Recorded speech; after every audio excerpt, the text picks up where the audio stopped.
नामधारकाची व्याख्या प्रतिपादन करतात. जागृती, स्वप्न व सुसुप्ती या तीनही अवस्थेत जो हरिभजन करतो त्याला नामधारक असं म्हणायचं. कोणकोणती अवस्था सांगितली मी? जागृती, स्वप्न आणि सुसुप्ती या तीनही त्रिकाळ अबाधित अशा अवस्थेत जो हरिभजन करतो त्याला नामधारक भक्त असं म्हणायचं.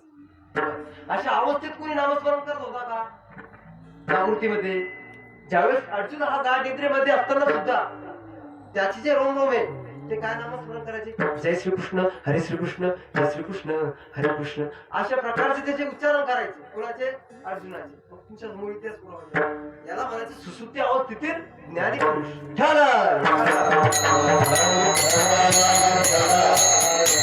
नामधारक म्हणायचे. बर, नामधारकाची एक महती एक चाकूर नाथ महाराजांनी सांगितलेली आहे. एका अभंगामध्ये नाथ महाराजांनी नामधारकाची त्या ठिकाणी महती विशेष प्रतिपादन केलेली आहे. विशेष प्रकारे सामान्य प्रकारची महती वर्णन करणं वेगळं आणि विशेष प्रकारची महती वर्णन करणं वेगळं. नाथ महाराज असं म्हणतात की गावंडे सहस्र ब्राह्मण तृप्त केली या भोजन पुण्यक्षेत्रीचा दान एकची जाण सुकृत तेतुकाची जोडे. नाथ महाराज म्हणतात की बाबांनो, गावाकडचे 1000 ब्राह्मण जीव घातले तर पुण्यक्षेत्रीचा एक ब्राह्मण जीव घातल्याचं तुम्हाला पुण्य लागतं. हा विषय महत्वाचा आहे बरं का, थोडस त्यातून लक्ष देऊन ऐका. गावाकडचे 1000 ब्राह्मण जेवले तर पुण्यक्षेत्रीचा एक ब्राह्मण जीव घातल्याचं आपल्याला पुण्य मिळत असतं. असे 1000 पुण्यक्षेत्रीचे ब्राह्मण जर जीव घातले तर एक वेदपाठक जीव घातल्याचं पुण्य लाभत असतात. वेदपाठकांचे 4 प्रकार आहेत. कोणकोणते वेदपाठक आहेत? वेदी, द्विवेदी, त्रिवेदी आणि चतुर्वेदी. असे 1000 वेदपाठक जर जेवले तर एक पंडित जेवल्याचं पुण्य लाभत असतं. पण तो पंडित कसा असला पाहिजे? त्याचे 4 वेद, 6 शास्त्र आणि 18 पुराण पाहिजे. त्याला पंडित म्हणायचं. कुणालाही पंडित म्हणता येत नाही. बर, असे 1000 पंडित जर जेवले तर एक संन्यासी जेवल्याचं पुण्य लाभत असतं. मग खरा संन्यासी कुणाला म्हणायचं? परंतु तो खरा संन्यासी असला पाहिजे. आता संन्यासीचे भरपूर प्रकार आहेत, ते आपल्याला म्हणायचे नाही. बर, वरी भगवा झाला नामे तरी अंतरी वश केला कामे. तो अशा प्रकारचा संन्यासी नसला पाहिजे. है का नाही? खरा संन्यासी असला पाहिजे. असे 1000 संन्यासी जर जेवले तर एक परमहंस जेवल्याचं पुण्य लाभत असतं. आता परमहंस 4 आहेत. सतयुगात संसारी, त्रेतायुगात जनक, द्वापर युगात उद्धव आणि कलियुगात शंकराचार्य असे हे किती 4 परमहंस आहेत. असे परमहंस 1000 जर पुण्यक्षेत्रीचे जीव घातले तर एक ब्रह्मज्ञानी जेवल्याचं पुण्य लाभत असतं. आता ब्रह्मज्ञानी सुद्धा त्या ठिकाणी 4 आहेत. नाथ महाराजांच्या हरिपाठामध्ये ब्रह्मज्ञानाची व्याख्या सांगितलेली आहे.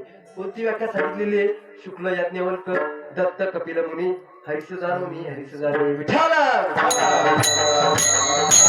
दिल्यावर हरिहर तृप्त होतात. हरिहर म्हणजे कोण? जे महादेवाच्या गिनतीमधले किंवा महादेवाच्या जे समवेत राहणारे त्यांना हरिहर म्हणतात. असे अगणित जरी हरिहर जेवले तरी एक नामधारक जीव पुण्य प्राप्त करून घेऊ शकत नाही.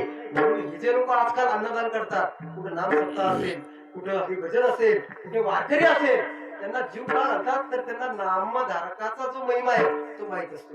म्हणून त्या ठिकाणी यथार्थ त्या ठिकाणी दान करत असतात. नवे तर तुम्ही ज्ञानोबांच्या संजीवन समाधी आळंदीमध्ये जर आले तर अनेक ठिकाणी तुम्हाला लोक त्या ठिकाणी अन्नदान करताना त्या ठिकाणी दिसतील.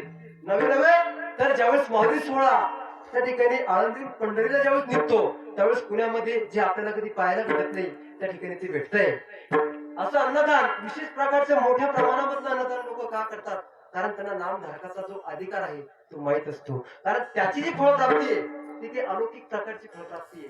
यथार्थ ज्ञान त्यांना माहित असतं म्हणून ते नामधारकाचं त्या ठिकाणी सेवा करत असतात. नामधारकाला आंघोळ घालणं, नामधारकाच्या त्या ठिकाणी पूजापाठ, नामधारकाला त्या ठिकाणी वस्त्र त्या ठिकाणी दान करणं, अनेक प्रकारचे कर्म नामधारकाचे त्या ठिकाणी ते करत असतात. नामधारकाची सेवा त्या ठिकाणी ते करत असतात. कारण का? नामधारकाचा त्या ठिकाणी त्यांना महिमा माहित असतो. बर, त्यांचं हे नामस्मरण कसं आहे तर महाराज एका ठिकाणी सुभाषितकार असं म्हणतात, नाम नुस यावती शक्ती पापनीर हरणी हरे तावत करतुम न शक्रोती पातकम पातकी जरा. हा महाराज असं म्हणतात दादा की काय म्हणतात